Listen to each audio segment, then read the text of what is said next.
Hello ಎಲ್ಲರಿಗೂ ನಮಸ್ಕಾರ. ನಮ್ಮ ಕಲಾಸ್ ಕರಾವಳಿ ಕಿಚನ್ಗೆ ನಿಮ್ಮೆಲ್ಲರಿಗೂ ಸ್ವಾಗತ. ಇದೇನಪ್ಪ ದೋಸೆ ಇಷ್ಟು ಚೆನ್ನಾಗಿ ಕಾಣಿಸ್ತಿದೆ ಅಂತ ನೋಡ್ತಿದ್ದೀರಾ? ಇದು ಮೆಂತ್ಯ ದೋಸೆ. ಮೆಂತ್ಯ ದೋಸೆನ ಹೇಗೆ ಮಾಡೋದು ಅಂತ ನೋಡೋಣ ಬನ್ನಿ.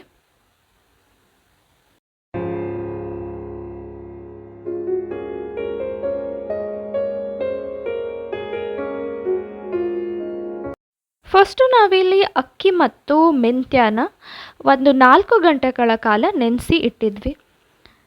ನೀವು ನಾರ್ಮಲ್ ಅಕ್ಕಿ ಯಾವ್ದು ಬೇಕಾದರೂ ತೊಗೋಬೋದು. ಈಗ ಇದನ್ನು ಗ್ರೈಂಡ್ ಮಾಡ್ತಿದ್ದೀವಿ. ಗ್ರೈಂಡ್ ಮಾಡಬೇಕಾದ್ರೆ ಒಂದು ಸೀಕ್ರೆಟ್ ಇಂಗ್ರೀಡಿಯೆಂಟ್ನ ಬಳಸ್ತಿದ್ದೀವಿ. ಅದು ಏನು ಅಂತ ಹೇಳಿದ್ರೆ ಅನ್ನವನ್ನು ಬಳಸ್ತಿದ್ದೀವಿ ನಾವು. ಇದಕ್ಕೆ ಅನ್ನವನ್ನು ಬಳಸೋದ್ರಿಂದ ದೋಸೆ ತುಂಬ ಕ್ರಿಸ್ಪಿಯಾಗಿ ಬ್ರೌನ್ ಕಲರ್ ಬೇಕು ಅಲ್ವಾ, ಆ ಬ್ರೌನ್ ಕಲರ್ ಬರುತ್ತೆ.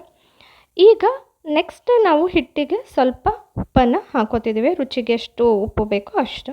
ನೆಕ್ಸ್ಟು ಒಂದು ತವಾಗೆ ಎಣ್ಣೆಯನ್ನು ಹಾಕಿ ಎಣ್ಣೆನ ಇಡೀ ತವಾಗೆ ಸ್ಪ್ರೆಡ್ ಮಾಡ್ಕೋತಿದ್ದೀವಿ. ಈಗ ದೋಸೆಯನ್ನು ಹಾಕ್ತಿದ್ದೀವಿ. ನೀವು ನಾರ್ಮಲಾಗಿ ಉದ್ದಿನ ದೋಸೆಯನ್ನು ಮಾಡ್ಕೊಂಡಿರ್ತೀರ, ಅಂದರೆ ಉದ್ದಿನ ಬೇಳೆ ಮತ್ತು ಅಕ್ಕಿಯನ್ನು ಬಳಸಿ ದೋಸೆಯನ್ನು ಮಾಡ್ಕೊಂಡಿರ್ತೀರ. ಈ ರೀತಿ ಸಿಂಪಲ್ಲಾಗಿ ಅಕ್ಕಿ ಮತ್ತು ಸ್ವಲ್ಪ ಮೆಂತ್ಯವನ್ನು ಬಳಸಿದ್ರೂ ಕೂಡ ಮೆಂತ್ಯ ದೋಸೆಯನ್ನು ತುಂಬ ಟೇಸ್ಟಿಯಾಗಿ ಮಾಡ್ಕೋಬೋದು.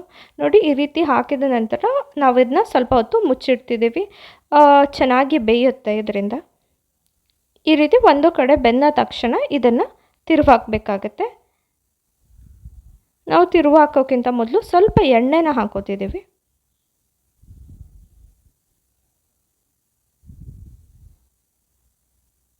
ನೋಡಿ ಎಷ್ಟು ಚೆನ್ನಾಗಿ ದೋಸೆ ಬಂದಿದೆ ಅಂತ.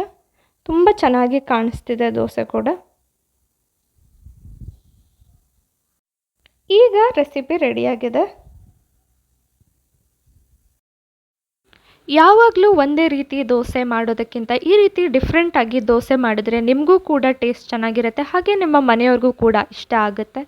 ಹೋಪ್ ನಿಮ್ಮೆಲ್ಲರಿಗೂ ಈ ವಿಡಿಯೋ ಇಷ್ಟ ಆಗಿದೆ ಅಂತ. ಈ ವಿಡಿಯೋ ಇಷ್ಟ ಆಗಿದ್ದರೆ ನಮ್ಮ ಚಾನಲ್ನ ಸಬ್ಸ್ಕ್ರೈಬ್ ಮಾಡ್ಕೊಳ್ಳೋದನ್ನು ಮರಿಬೇಡಿ. ಹಾಗೆ ಬೇರೆಯವ್ರಿಗೂ ಕೂಡ ಈ ವಿಡಿಯೋಸ್ನ ಶೇರ್ ಮಾಡಿ. ಅದೇ ರೀತಿ ಒಳ್ಳೆ ವೀಡಿಯೋಸ್ ನಮ್ಮ ಚಾನಲ್ನಲ್ಲಿ ಅವೈಲೇಬಲ್ ಇದೆ, ಅದನ್ನೂ ಕೂಡ ನೋಡಿ ಅಂತ ಕೇಳ್ಕೊತೀವಿ. Once again thanks for watching the video.